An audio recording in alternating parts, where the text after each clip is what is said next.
말씀을 보겠습니다. 시편 13편입니다.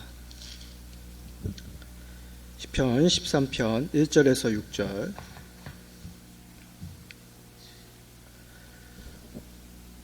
구약성경 810페이지. 구약성경 810페이지입니다. 시편 13편 1절에서 6절. 우리 교독하신 후에 6절 다 같이 읽도록 하겠습니다. 저부터 읽겠습니다. 여호와여, 어느 때까지니까 나를 영원히 잊으시나이까? 주의 얼굴을 나에게 어느 때까지 숨기시겠나이까?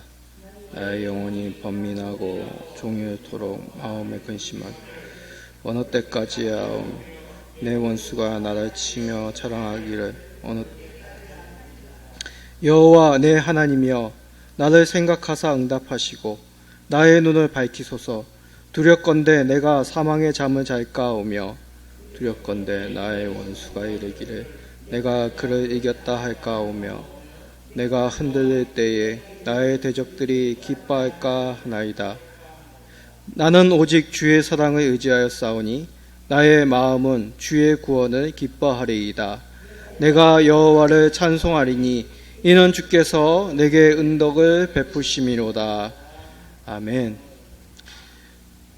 본문의 말씀을 가지고 인내의 기도라는 제목으로 함께 말씀을 나누고자 합니다.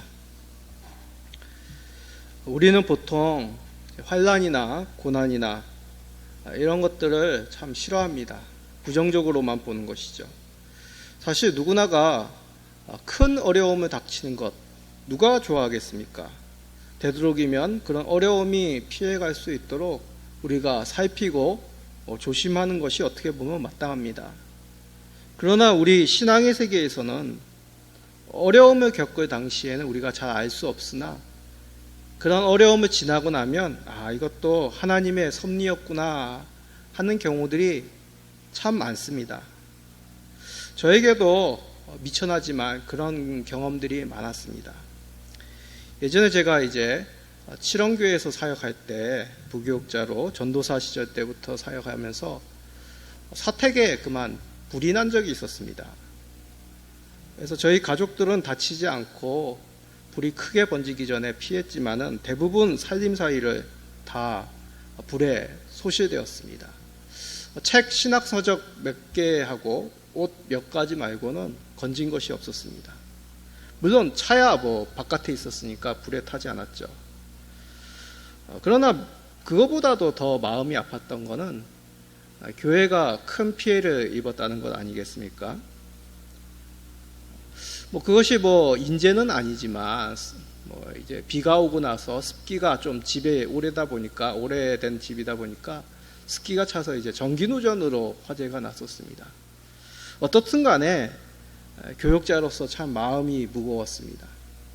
그런데 이 일을 통하여서 하나님과 성도들에게 큰 사랑을 받는 우리였음을 깨닫게 됩니다. 성도님들이 다음 날 그 소식을 듣고, 그날이죠. 그날 아침에 새벽에 불이 났었으니까 그날 토요일이었는데 다들 오셔가지고 살림살이를 다 불탄 살림살이를 다 끄집어내셔서 씻고시고 쓸만한 게 있는지 다 정리하시고, 그리고 한두 분씩 또 이제 경제적으로 섬겨주시고 또 교회적으로도 많은 우리의 살림살이를 마련할 수 있도록 재정을 후원해 주셨습니다.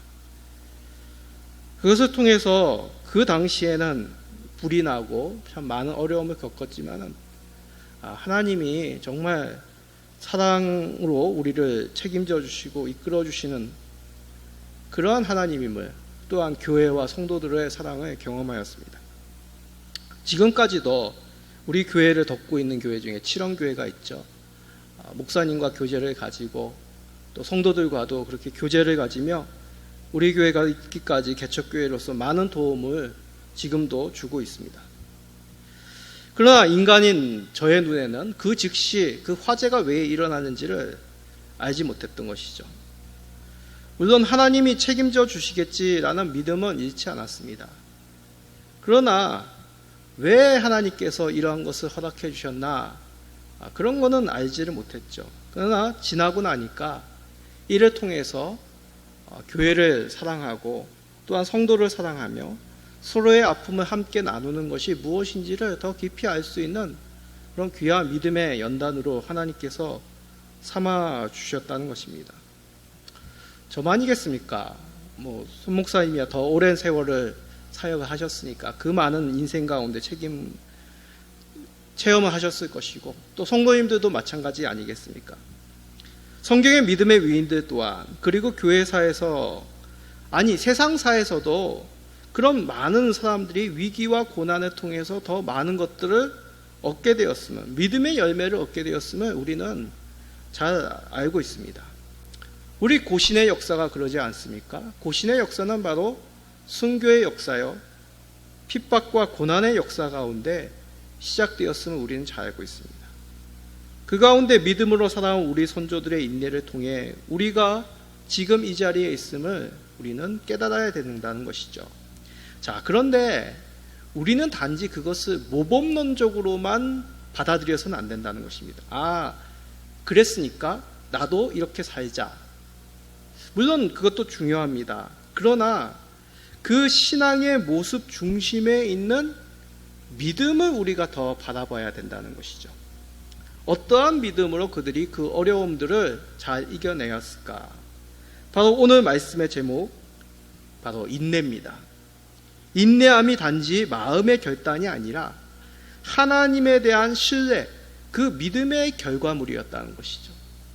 하나님을 신뢰하였기에 인내로서 기도하며 하나님 앞에 매달렸다는 것입니다. 그 내용이 바로 시편 13편에 담겨져 있는 내용입니다. 그러기에 이 시편 13편은 단지 애통하는 시가 아니라 하나님에 대한 그 애틋한 믿음이 이 기도 가운데 담겨져 있다는 것이죠. 자, 이 시편을 읽으면 우리가 눈에 들어오는 단어들이 있습니까? 무엇이겠습니까? 1, 2절에 보니까 어느 때까지니까 라는 그런 말이 그런 구절이 계속 반복이 됨을 보게 됩니다. 자, 1, 2절 우리 읽어봅시다. 여호와여 어느 때까지니까 나를 영원히 잊으시나이까 주의 얼굴을 나에게서 어느 때까지 숨기시겠나이까 나의 영혼이 번민하고 종일토록 마음에 근심하기를 어느 때까지 하오며 내 원수가 나를 치며 자랑하기를 어느 때까지 하리이까. 어느 때까지가 몇 번 나옵니까? 자, 1절에 여호와의 어느 때까지니까 그게 나오죠. 또 1절 하반절에 나에게서 어느 때까지라고 또 나옵니다. 2절에도 중반절에 근심하기를 어느 때까지 하오며 그렇게 나옵니다. 또 2절 하반절에 나를 치며 자랑하기를 어느 때까지 하리이까. 총 몇 번 나옵니까? 4번이나 나옵니다. 어느 때까지니까 이게 무슨 뜻입니까? 언제까지 이러한 일이 일어나겠습니까? 언제까지 기다려야 되겠습니까? 너무 힘이 듭니다. 그런 탄식이죠. 그런데 이것은 아이고 힘듭니다. 죽겠습니다. 그런 어떤 절망적인 탄식이 아니라 아주 귀한 탄식입니다. 왜냐하면 세상 물질, 어떤 세상의 영광 가운데 안타까워하며 탄식하는 것이 아니라 하나님을 사모하며 이 땅 가운데 하나님을 찾는 그런 탄식인 것이죠. 현실에 하나님의 도움이 나타나지 않기 때문에 하나님 언제까지 하나님의 얼굴을 숨기시겠습니까? 라며 하나님을 간절히 이 땅 가운데서 찾는 아주 귀한 탄식이란 것입니다. 우리가 이러한 탄식은 참 예수 믿는 사람이라면 당연히 하나님을 찾아야 되는 건 아닌가라고 생각하지만 실상 그렇지 않습니다. 우리가 보통 어려움이 찾아오면 하나님께 기도해야 됩니다 라고 이렇게 이론적은 알고 있지만 정작 어떤 우리가 감당하지 못하는 문제가 찾아오면 어떻습니까? 분노가 오고 슬픔이 오고 누군가에 하소연하고 싶은 것이 우리들의 마음입니다. 여러 가지 이유가 있겠죠. 왜 그러는지. 우리는 때로는 기도가 어떤 형식화되어야 되고 어떤 특별한 시간에만 할 수 있다고 생각하는 경향들이 있습니다. 그러니까 평상시에 하나님을 찾지 않는 것이죠. 하나님에 대한 신뢰가 약하기 때문일 수도 있습니다. 그러나 가장 큰 원인은 아마도 하나님께서 나를 주목하고 계시지 않다, 저 멀리 계시다라는 어떤 하나님과 나와의 관계가 가까이 언제든지 나의 어려움을 토할 수 있는 대상이 아니라 저 멀리 계신 하나님으로 그렇게 우리가 생각하고 하나님을 멀리 밀어내던 그런 삶의 모습이 있었기 때문이라 우리는 그렇게 판단할 수 있습니다. 그러기에 10편, 13편에 어느 때까지니까 라는 것은 현실에서 하나님이 멀리 계시지 아니하고 나에게 가까이 그 응답을 하실 그 하나님을 믿고 하나님께 간절히 찾는 애통함이죠. 보통 우리 자녀들에게서 이런 모습이 있습니다. 보통 애들이 학교에서 갔다 온다든지 뭐 어려운 일이 있다든지 그러면 누구를 먼저 찾습니까? 엄마를 먼저 찾죠. 엄마! 학교에서 이런 일이 있었어요 라고 이렇게 얘기합니다. 다 커서도 그러죠. 다 커서도 우리가 어떤 위험한 일을 딱 찾을 때 아빠 외치는 사람도 있는데 대부분은 이제 엄마 이렇게 외칩니다. 무의식 중에 외치는 것이죠. 또 이제 조금 뭔가 행동을 할 수 있는 어린 아이들이 이제 무엇인가 판단하고 행동할 수 있는 아이들이라면 집에 엄마가 없으면 어떻게 합니까? 전화를 걸죠. 전화를 걸어서 엄마 집에 언제 들어와? 그렇게 묻습니다. 그 얘기는 뭘까요? 비록 거리상으로는 엄마가 집에 없지만은 그들 마음속에는 늘 엄마가 남아있는 것이죠. 그러기에 그들은 먼저 어려운 일, 눈에 보이지 않으면 엄마를 찾습니다. 어느 때까지니까 그런 심정이란 것입니다. 하나님에 대한 불신앙이 아니라 현실 속에서 답답하고 어려운 일을 당하고 그 암담한 일 속에서 하나님을 간절히 찾는 마음이 어느 때까지니까, 어느 때까지 숨기시겠나이까, 어느 때까지 하오며 어느 때까지 하리이까 라며 하나님을 애타게 찾는 시편 기자의 모습입니다. 그런 애통함을 더 깊게 느낄 수 있는 단어가 1절에 보면, 중반절에 보면 나를 영원히 라는 단어입니다. 영원히. 그리고 2절에 보면 무슨 단어가 있습니까? 초반에 보면 종일토록이란 말이 있습니다. 영원히, 종일토록. 하나님, 하나님의 얼굴을 언제까지 숨기셨습니까? 종일토록 내 마음이 무겁습니다. 근심으로 가득합니다. 라는 이런 영원히 종일토록이란 것은 현실 속에서 순간이 아니란 얘기죠. 그 시간이 짤막한 시간이라면 우리는 참고 견딜 수 있습니다. 그렇죠. 우리가 고통을 당하더라도 잠깐 뜨거운 거 만지면 뜨거워. 참을 수 있습니다. 그런데 그 뜨거움이 계속되어진다는 것은 이로 말할 수 없는 고통이죠. 고문입니다. 고문. 이것이 바로 영원히 종일토록이라는 단어 속에 담겨져 있는 의미입니다. 아픔이 언제까지 모르는 그러한 마음 속에 계속되어진다면 그 고통함이 더욱 심할 것입니다. 그러기에 시편 기자는 시간이 아니라, 나의 시간이 아니라 하나님의 관점으로 세상을 보아야 된다는 것을 깨닫게 됩니다. 나의 관점으로 본다면 이 시간이 끝나지 않을 것 같습니다. 고난이 계속될 것 같습니다. 영원토록 이것을 우리가 감당해야 될 것 같습니다. 그러나 하나님을 찾을 때 우리의 관점은 한순간이고 하나님께서 우리들의 눈을 열어 하나님께서 잠시 우리들에게 허락하신 그 연단의 시간임을 깨닫게 되는 것이죠. 그래서 시편 기자는 3, 4절과 같이 기도합니다. 자, 우리 3, 4절 다 같이 읽어봅시다. 여호와 내 하나님이여 나를 생각하사 응답하시고 나의 눈을 밝히소서. 두렵건대 내가 사망의 잠을 잘까 하오며 두렵건대 나의 원수가 이르기를 내가 그를 이겼다 할까 하오며 내가 흔들릴 때에 나의 대적들이 기뻐할까 하나이다. 아멘. 시편의 주인공이 두려워한 것은 바로 자신의 영적인 잠입니다. 영적인 잠에 들면 어떻습니까?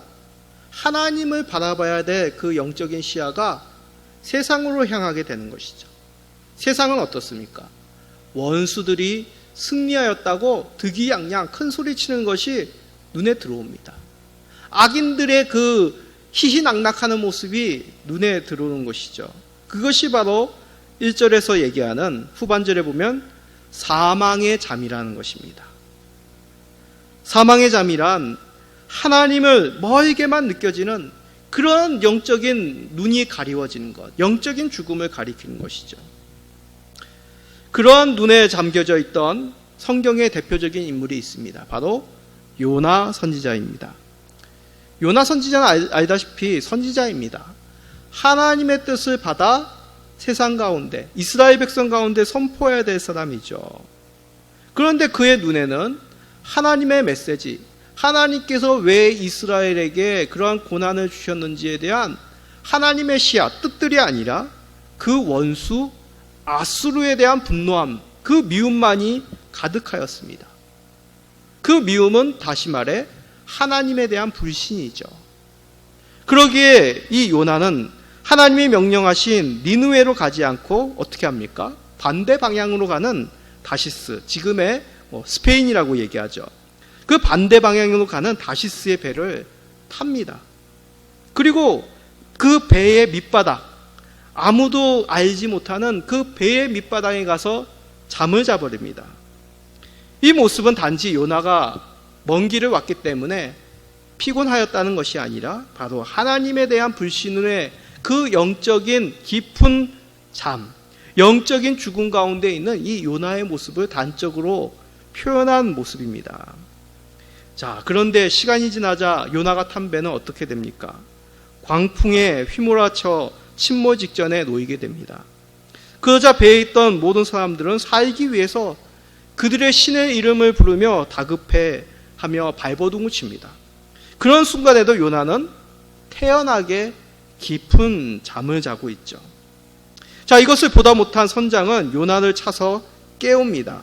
그러면서 이렇게 말하죠. 요나서 1장 6절입니다. 선장이 그에게 가서 이르되 자는 자여 어찌함이냐, 일어나서 내 하나님께 구하라. 혹시 하나님이 우리를 생각하사 망하지 아니하게 하시리라 하니라. 선장의 외침은 영적인 잠에 든 요나와 이스라엘에 대한 하나님의 외침이었습니다. 현실이 그러하다면 더욱 하나님께 간절히 기도하는 것이 마땅한 것 아니냐, 이러한 하나님의 음성을 이방인이 선장이 대신하여 선지자인 요나에게 들려주는 것이죠. 그래서 우리는 우리의 영적인 눈이 밝아지도록 기도해야 됩니다. 영안이 밝아질 때 우리는 세상 속에 고정되었던 우리의 눈을 하나님께로 다시 옮길 수 있습니다. 하나님에게 눈을 옮길 때 우리는 어떠한 역사를 보게 됩니까? 하나님의 구원의 역사를 보게 되는 것이죠. 자, 이것도 잘 드러내는 성경 가운데 사건이 있습니다. 바로 북이스라엘 왕국의 엘리사 선지자 때의 사건이죠. 아람 왕이, 이 북이스라엘의 라이벌이었던 이 아람 왕이 늘 북이스라엘을 침략하려고 했습니다. 그런데 북이스라엘은 누가 있었습니까? 바로 하나님의 선지자 엘리사가 있었죠. 엘리사가 늘 하나님 앞에 그 뜻을 받들어 이곳에 아람 군대가 옵니다. 이곳에 아람 군대가 옵니다. 그렇게 북이스라엘 왕에게 하나님의 뜻을 알립니다. 늘 아람 왕이 기습 공격을 하였지만 그곳에는 어김없이 북이스라엘 군대가 방비를 하고 있었던 것이죠. 그 일을 알게 보니까 이 엘리사라는 선지자가 하나님의 뜻을 받들어 자신들의 군대에 움직이는 것을 다 북이스라엘 왕에게 말하였다는 것입니다. 이 사실을 안 북이스라엘의 아람 왕의 왕은 이제 군대를 동원해서 엘리사를 직접 잡으려고 군대들을 몰아 엘리사가 있는 성으로 나아갑니다. 그리고 성을 에워쌉니다. 엘리사 종 게하시가 새벽에 보니까 아람 군대가 자신들이 있는 그 성을 둘러싸고 에워싸고 엘리사를 잡으려고 합니다. 이 종은 큰일 났다 싶어 엘리사에게 달려가 통곡하며 외칩니다. 그러나 엘리사는 게하시에게 두려워하지 말 것을 말하며 눈을 뜨도록, 이 종 게하시의 눈을 뜨도록 기도합니다. 열왕기하 6장 17절입니다. 기도하여 이르되 여호와여 원하건대 그의 눈을 열어서 보게 하옵소서 하니 여호와께서 그 청년의 눈을 여심해 그가 보니 불말과 불병거가 산에 가득하여 엘리사를 둘렀더라. 아멘. 하나님께서 엘리사의 기도를 들으시고 이 게하시의 눈을 뜨게 되니까 뭘 보게 되었습니까? 그 밖에 있는 아람 군대가 아니라 그들과 함께 있는 엘리사 곁에 있는 불말과 불병거를 이 게하시가 보게 된 것이죠. 하나님께서 영의 눈을 뜨게 했을 때 이와 같이 우리는 밖에 있는 그 어려움, 우리들을 어렵게 만드는 세상의 그 고난들, 그 악인들의 모습이 눈에 들어오는 것이 아니라 하나님의 뜻들, 하나님이 우리와 함께 하심을, 성령님이 우리와 함께 하심을 우리는 깨닫게 되는 것이죠. 우리가 하나님을 의지하여 기도하면 우리의 마음은 세상에서 하나님께로 옮기게 됩니다. 그럴 때 우리는 그 하나님의 도우심의 손길, 그 구원의 손길을 깨닫게 되는 것이죠. 시편 기자는 그것을 깨닫고 이렇게 노래합니다. 5절 6절입니다. 나는 오직 주의 사랑을 의지하였사오니 나의 마음은 주의 구원을 기뻐하리이다. 내가 여호와를 찬송하리니 이는 주께서 내게 은덕을 베푸심이로다. 아멘. 변화없는 하나님의 은혜와 사랑, 그 하나님의 은혜와 사랑으로 말미암아 세상이 이렇게 힘들지라도 하나님의 그 사랑의 손이 자신을 놓지 않고 있음을 깨닫게 되는 것이죠. 그러기에 우리는 작은 우리의 문제거리를 그 하나님의 넓으신 사랑의 그 마음에 우리는 던져넣어야 되겠습니다. 혹시 바닷가에서 돌을 던져보신 적이 있으십니까? 바닷가에 아무리 큰 돌을 던지더라도 파도가 그 돌에 영향을 받지 않습니다. 어김없이 파도는 계속 치는 것이죠. 그러나 작은 연못이나 개울가에 큰 바위를 던져보십시오. 그 바위 던짐으로 그 너울이 저 강 건너편까지 일렁이는 것을 우리가 보게 됩니다. 마찬가지입니다. 이 세상의 문제를 가지고 우리 마음에 그대로 던져버리면 우리는 그 얕은 개울가, 그런 강처럼 우리의 심령은 요동치기 마련입니다. 그러나 이 문제를 하나님께 통회하며 애통하며 던져버릴 때 하나님의 사랑은 어김없이 우리들을 붙잡고 계시고 하나님의 구원의 손길이 우리를 붙잡고 있음을 우리는 깨닫게 되는 것이죠. 종교개혁 당시에 루터는 그러한 경험을 하였습니다. 우리가 알다시피 루터는 그 시대의 여러 제후들과 왕들과 교황 앞에서 그 하나님의 뜻들, 바로 믿음으로 살리라는 그 아름다운 진리를 선포하며 놓치지 않았습니다. 그러면 제후들과 교황은 가만히 있겠습니까? 위협을 하였죠. 그래서 루터에게 이렇게 편지를 합니다. 그 모든 너를 후원하고 있는 그 귀족들이 너의 힘이 될 수 있다고 생각하느냐? 언제까지 나오지 않으면 너는 죽은 목숨이라고 이렇게 루터에게 위협의 편지를 보내죠. 루터는 이런 편지 앞에서 낙심과 공포 가운데 있습니다. 그럴 때 그는 어떻게 합니까? 자기 친구였던 동지 멜라톤에게 이렇게 편지를 보내며 그 믿음을 다시 한번 고백합니다. 만일 우리의 주장이 옳지 않으면 내던져라. 그러나 옳은데야 왜 두려우랴? 마귀가 우리를 죽이기 밖에서 더할 것이 무엇이냐? 만일 그리스도께서 우리와 함께 안 계시면 이 우주에 어디 계시랴? 바바리아의 귀족들일까? 페르난도의 군주일까? 교황일까? 터키 사람들일까? 누가 우리의 교회일까? 만일 우리가 하나님의 말씀을 가지지 않았다면 누가 가졌겠는가? 우리가 실패한다면 그리스도도 우리와 함께 실패하신다. 곧 우주의 대주께서 실패하신다. 그렇다면 나는 이 세상 권세 잡은 자 가이사와 함께 머물러 서는 것보다 그리스도와 함께 실패하기를 원한다. 다시 말해 죽을지언정 내가 이 말씀, 예수 그리스도를 놓치지 않겠다라고 그렇게 믿음으로 고백하는 것이죠. 그래서 그는 제후들과 교황 앞에서 95개조 반박문을 처제하지 않으며 오직 성경, 오직 믿음, 오직 은혜로 그는 물러서지 않았습니다. 우리도 마찬가지 아니겠습니까? 현실을 바라보면 우리는 패할 수밖에 없습니다. 그 악인들의 득이양양하는 것만 내 눈에, 내 마음에 아른거리겠죠. 그러나 우리가 통회함으로 하나님 앞에 나아갈 때 하나님의 구원의 손길, 변하지 아니하시는 그 광대하신 하나님의 사랑, 그 사랑을 우리는 경험하게 됩니다. 어디에서부터 구원이 나오겠습니까? 우리의 힘과 우리의 노력이 아니로, 그 세상의 힘과 권력이 아니요, 오직 하나님께 구원이 있음을 우리는 깨닫게 되며 더욱 하나님으로 말미암아 위로와 평강 속에 머물게 됩니다. 이 자리에 계신 모든 성도들이 하나님을 의지함으로 더 어려울 때일수록 하나님께 간절히 매달림으로 하나님이 주시는 은혜와 평강을 맛보시는 우리들의 믿음의 삶이 되시기를 예수 그리스도의 이름으로 간절히 소원드립니다. 아멘. 우리 먼저 찬양하겠습니다.